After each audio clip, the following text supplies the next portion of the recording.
pain can really mess around with your life, affecting a range of activities from your self-care to keeping fit, completing important jobs around the home, your travel plans, and also caring for others. If you've had hip pain for a while, you'll recognise not only the physical impact of your hip pain, but also the emotional toll, which often looks like confusion and frustration as to why you're not getting better.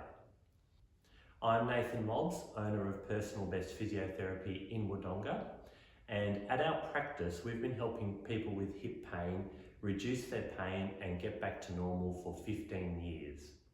In that time, we've helped over 6,000 patients, and hip pain is the third most common problem that we see.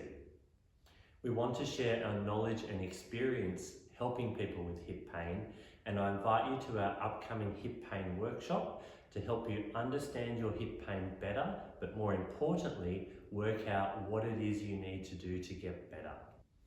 When you come along to our hip pain workshop, here's what you'll learn. Number one, we talk about or discuss 3 leading causes of hip pain, how to tell which one you have, and what the treatment options are for each of those.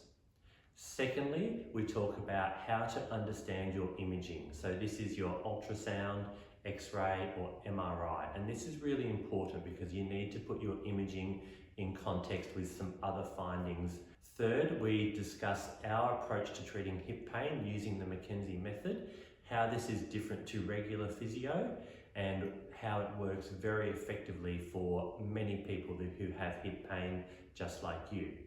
We give you an opportunity to ask 2 experienced physios your questions about hip pain on the day, and we'll do our best to answer them.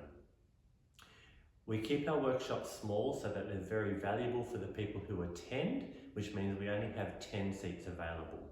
Our workshops almost always fill, so if you have hip pain and you're not sure what you should do next to get better, then come along to our workshop. It's designed just for you. Click on the link below to register.